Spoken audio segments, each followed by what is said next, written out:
Nossa aula de ciências desta semana, páginas 116 a 119.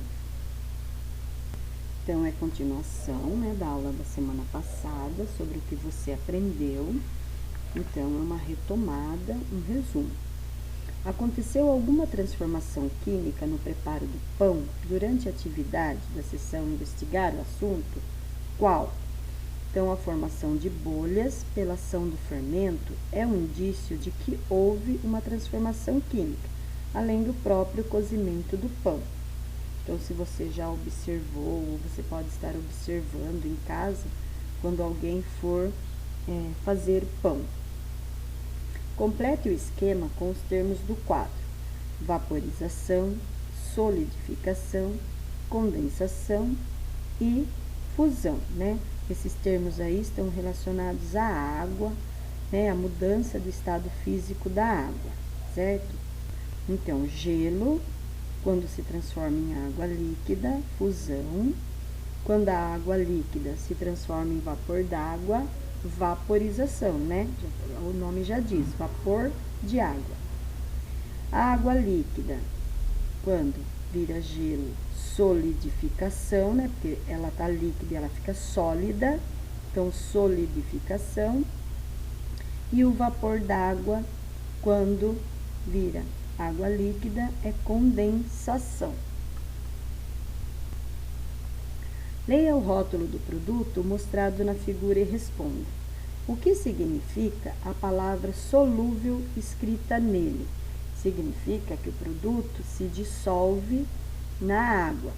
Então, quais produtos utilizados no seu dia a dia são solúveis em água? Então, por exemplo, quando você vai adoçar a água com açúcar, Você coloca açúcar, mexe na água e o açúcar se dissolve, Você sabe que ainda está lá, porque a água fica docinha, mas geralmente não fica aparecendo, Se você fizer também um leite em pó, Se você pegar um copo de água quente, colocar o leite em pó e mexer, também vai se dissolver. Então, existem algumas coisas que você faz desta forma, que, quando você mistura na água, se dissolve. Cite pelo menos 4 elementos que não são solúveis em água. Então, por exemplo, se você misturar o óleo, na água, ele não se dissolve, você consegue ainda perceber, observar o óleo dentro da água, e a gasolina também. Você consegue pensar em algum outro produto que não fica misturadinho na água? Então, na pergunta de cima, além do café, que é solúvel na água, nós temos então o açúcar, o sal, chocolate em pó, leite em pó, certo? Então, observe aí com atenção, E tente entender o que é solúvel, o que se mistura e o que não se mistura, ok? Leia o texto e responda. Origami é uma arte tradicional japonesa. Ela consiste em criar representações de alguns seres vivos ou objetos, usando apenas dobras geométricas de uma folha de papel, sem recortá-la ou colá-la. O que está representado pelo origami da imagem ao lado? Um beija-flor. Por qual tipo de transformação, química ou física, o papel passou para a produção do origami? Por quê?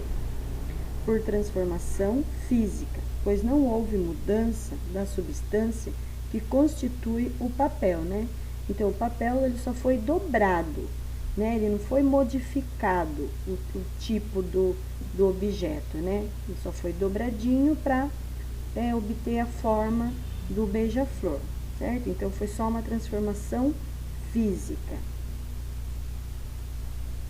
Leia o texto. Antônio é pedreiro e precisa preparar um pouco de concreto para construir a calçada de uma casa. Para isso, ele mistura água, cimento e brita, pequenas pedras. Parte da água promove algumas mudanças nos componentes do cimento, tornando-os flexíveis e maleáveis. O restante da água vai evaporar, fazendo o concreto secar. Reproduza o trecho do texto que indica que o concreto é uma mistura. um pouco de concreto. Para isso, ele mistura água, cimento e brita. Então, por isso dá para a gente perceber que o concreto ele é uma mistura de alguns produtos.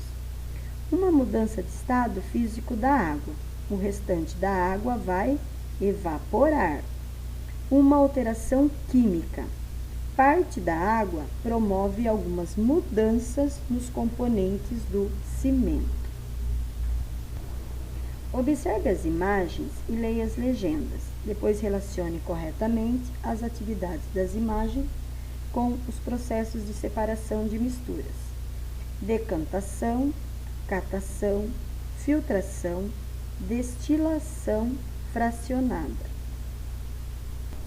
Então, aqui na imagem do filtro de barro, né, a menina tirando a água aí do filtro, seria filtração, porque a água está sendo filtrada, né, no filtro. Aqui seria a letra A, que é decantação, amostra de sangue retirada para exame. Após ser agitado, o sangue é deixado em repouso e as células que o formam se acumulam no fundo do tubo. Letra B, pessoas separando os resíduos em uma usina de reciclagem. Então, catação, né? Porque as pessoas estão separando, catando lá os resíduos para reciclagem.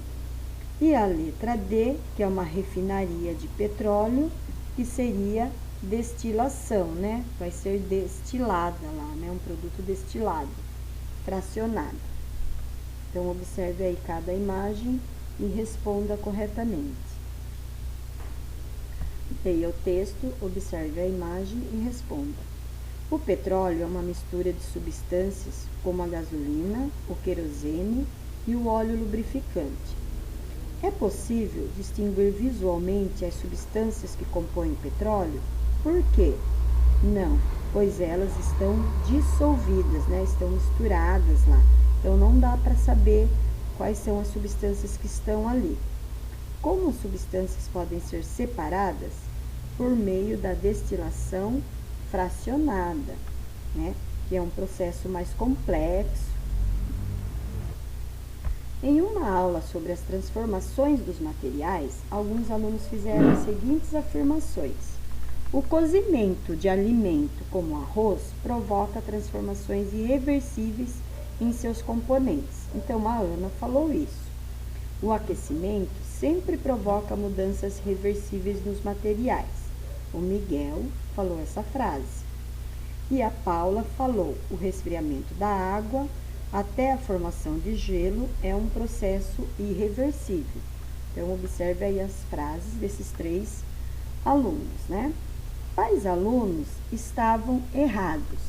O Miguel e a Paula, né? Por quê? Porque o Miguel falou que o aquecimento sempre provoca mudanças reversíveis. O que são mudanças? Que podem voltar de novo ao contrário, né? Então, mas se você aquecer um produto, ele vai sofrer uma transformação. Depois não dá mais para você voltar atrás naquilo, né? Então, olhe lá. Miguel, o aquecimento pode provocar mudanças reversíveis nos materiais, como nas mudanças de estado físico da água, fusão e vaporização. Porém, algumas mudanças ocasionadas pelo aquecimento são irreversíveis, como o cozimento do alimento. Então, se você cozinhar um arroz, se você cozinhar uma carne, né, precisa do fogo para cozinhar, então precisa aquecer. Se você assar um frango, depois não dá mais para o frango voltar a ficar cru, né? Nem o arroz, nem a carne. Então, é uma mudança irreversível, não vai mudar de novo, né? Voltar atrás no que era antes, tá? Então, isso é uma mudança irreversível, tá? A queima do papel e da madeira também, né? Porque se você queimar um papel, não tem como o papel, ele virou cinza, não tem como ele se transformar em papel de novo, né? Porque ele já queimou. E a Paula também errou, por quê? Porque ela fala que o resfriamento da água até a formação de gelo é um processo reversível. Então, assim como as outras mudanças de estado físico da água, certo? Então, essas são as respostas. Então, depois não esqueça de enviar fotos das páginas 116 e 117, por favor. Então, essa foi a nossa aula de ciências desta semana.